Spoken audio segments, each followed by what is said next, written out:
श्री कृष्ण गोविंद हरे मुरारी, हे नाथ नारायण वासुदेवा।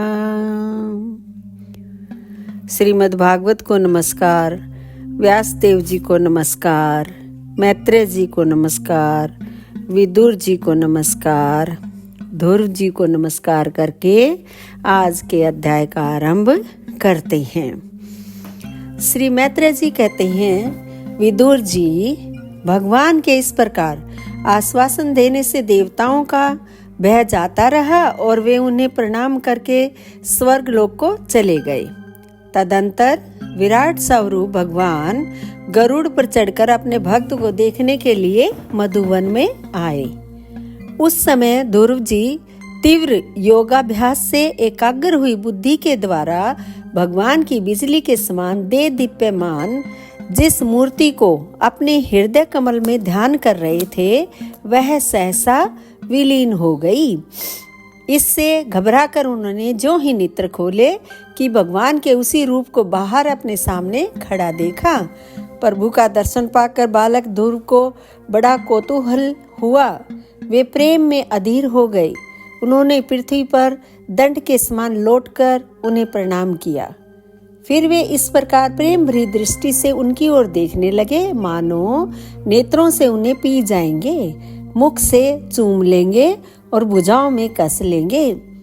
वे हाथ जोड़े प्रभु के सामने खड़े थे और उनकी स्तुति करना चाहते थे, परंतु किस प्रकार करें यह नहीं जानते थे। सर्वांतर्यामी हरि उनके मन की बात जान गए।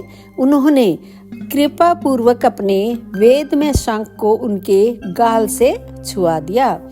ध्रुव जी भविष्य में अविचल पद प्राप्त करने वाले थे।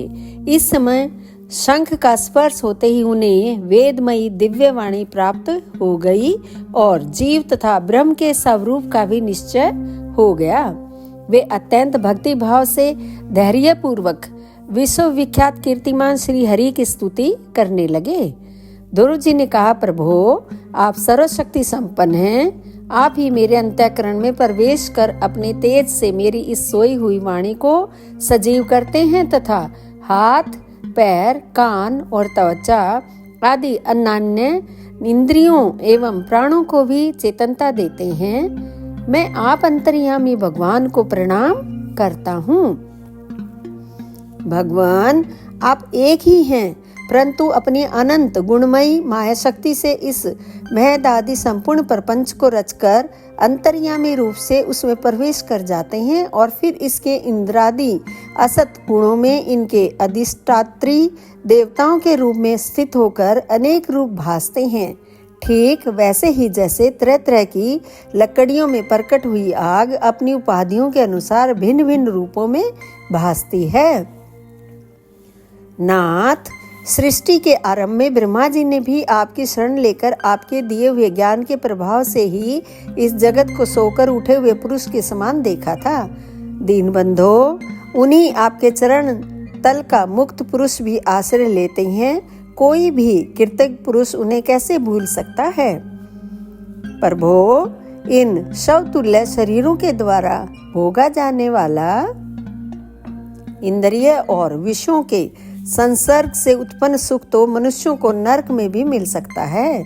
जो लोग इस विशेष सुख के लिए लालायित रहते हैं और जो जन्म मरण के बंधन से छुड़ा देने वाले कल्प तरु स्वरूप आपकी उपासना भगवत प्राप्ति के सिवा किसी अन्य उद्देश्य से करते हैं, उनकी बुद्धि अवश्य ही आपकी माया के द्वारा ठगी गई है। नाथ, आपके चरण कमलों का ध्यान करने से और आपके भक्तों के पवित्र चरित्र सुनने से प्राणियों को जो आनंद प्राप्त होता है, वह निजानंद स्वरूप ब्रह्म में भी नहीं मिल सकता।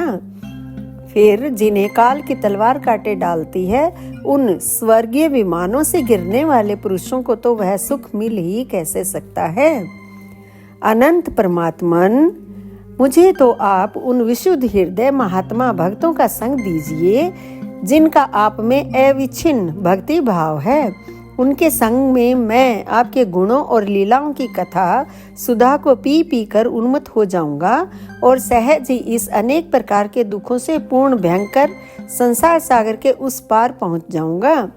कमलनाभ प्रभो, जिनका चित्त आपके चरण कमल की सुगंध में लुभाया हुआ है, उन महानुभावों का जो लोग संग करते हैं, वे अपने इस अत्यंत प्रिय शरीर और इसके संबंधी पुत्र, मित्र, गृह और स्त्री आदि की सुधि भी नहीं करते। ऐ जन्मा परमेश्वर, मैं तो पशु, वृक्ष, पर्वत, पक्षी, सरीसृप, सर्प आदि रेंगने वाले जंतु, देवता, दैत्य और मनुष्य आदि से परिपूर्ण तथा महद आदि अनेकों कारणों से संपादित आपके इस दात्मक स्थूल विश्व रूप को ही जानता हूँ। इससे परे जो आपका परम स्वरूप है, जिसमें वाणी की गति नहीं है, उसका मुझे पता नहीं है।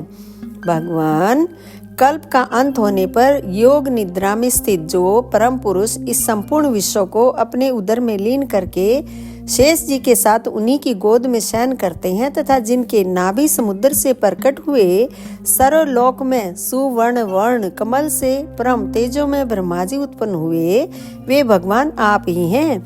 मैं आपको प्रणाम करता हूँ। प्रभो, आप अपनी अखंड चिन्मयी दृष्टि से बुद्धि की सभी अवस्थाओं के साक्षी हैं तथा नित्य मुक्त शुद्ध सत्व में सर्वज्ञ, परमात्म स्वरूप, निर्विकार, आदि पुरुष, षडैश्वर्य संपन्न एवं तीनों गुणों के अधीश्वर हैं। आप जीव से सर्वथा भिन्न हैं तथा संसार की स्थिति के लिए यज्ञ अधिष्ठेता विष्णु रूप से विराजमान हैं।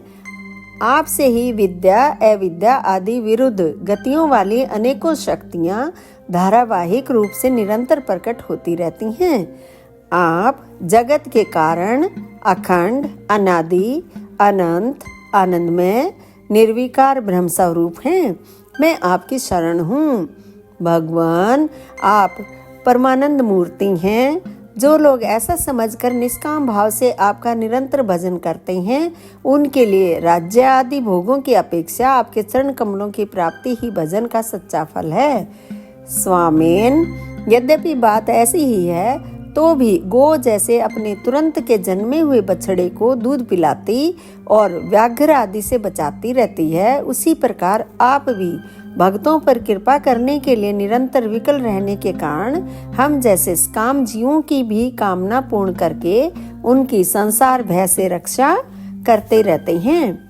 श्री मैत्रेय जी कहते हैं, विदुर जी, जब शुभ संकल्प वाले मतिमान ध्रुव जी ने इस प्रकार स्तुति की, तब भक्त वत्सल भगवान उनकी प्रशंसा करते हुए कहने लगे।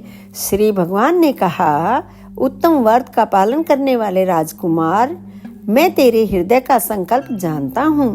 यद्यपि उस पद का प्राप्त होना बहुत कठिन है, तो भी मैं तुझे वह देता हूँ। तेरा कल्याण हो। भद्र, जिस तेजो में अविनाशी लोक को आज तक किसी ने प्राप्त नहीं किया, जिसके चारों ओर ग्रह, नक्षत्र और तारागण रूप ज्योतिष चक्र उसी प्रकार चक्र काटता रहता है, जिस प्रकार मेढ़ी के चारों ओर दंवरी के बैल घूमते रहते हैं। एवांतर कल्प पर्यंत रहने वाले अन्य लोकों का नाश हो जाने पर भी जो स्थिर रहता है तथा तारागण के सहित धर्म, अग्नि, कश्यप और शुक्र आदि नक्षत्र एवं सप्त ऋषिगण जिसकी प्रदक्षिणा किया करते हैं, वह दुर्लोक मैं तुझे देता हूँ। यहाँ भी जब तेरे पिता तुझे सिंहासन देकर वन को चले जाएंगे, तब तू 36,000 वर्ष तक धर्म पूर्वक पृथ्वी का पालन करेगा। तेरी इंद्रियों की शक्ति ज्यों की त्यों बनी रहेगी। आगे चलकर किसी समय तेरा भाई उत्तम शिकार खेलता हुआ मारा जाएगा, तब उसकी माता सुरुचि पुत्र प्रेम में पागल होकर उसे वन में खोजती हुई दावानल में प्रवेश कर जाएगी। यज्ञ मेरी प्रिय मूर्ति है। तू अनेकों बड़ी बड़ी दक्षिणाओं वाले यज्ञों के द्वारा मेरा यजन करेगा तथा यहाँ उत्तम उत्तम भोग भोग कर अंत में मेरा ही स्मरण करेगा। इससे तू अंत में संपूर्ण लोकों के वंदनीय और सप्त ऋषियों से भी ऊपर मेरे निज धाम को जाएगा, जहाँ पहुँच जाने पर फिर संसार में लौटकर नहीं आना होता। श्री मैत्रेय जी कहते हैं, बालक ध्रुव से इस प्रकार पूजित हो और उसे अपना पद प्रदान कर भगवान श्री गरुड़ध्वज उसके देखते देखते अपने लोक को चले गए। प्रभु की चरण सेवा से संकल्पित वस्तु प्राप्त हो जाने के कारण यद्यपि ध्रुव जी का संकल्प तो निवृत्त हो गया, किंतु उनका चित्त विशेष प्रसन्न नहीं हुआ। फिर वे अपने नगर को लौट गए। विदुर जी ने पूछा, ब्राह्मण, मायापति श्री हरि का परम पद तो अत्यंत दुर्लभ है और मिलता भी उनके चरण कमलों की उपासना से ही है। ध्रुव जी भी सार का पूर्ण विवेक रखते थे, फिर एक ही जन्म में उस परम पद को पा लेने पर भी उन्होंने अपने को अकृतार्थ क्यों समझा। श्री मैत्रेय जी ने कहा, ध्रुव जी का हृदय अपनी सौतेली माता के वाग बाणों से बिंद गया था तथा वर मांगने के समय भी उन्हें उनका स्मरण बना हुआ था। इसी से उन्होंने मुक्तिदाता श्री हरि से मुक्ति नहीं मांगी। जब भगवत दर्शन से वह मनोमालिन्य दूर हो गया तो उन्हें अपनी इस भूल के लिए पश्चाताप हुआ। दोस्तों, यहाँ पर यह अध्याय समाप्त होता है। आगे का अध्याय हम कल करेंगे। आप मेरे वीडियो रोजाना देख रहे हैं, लाइक कर रहे हैं, शेयर कर रहे हैं, उसके लिए आपका बहुत बहुत धन्यवाद।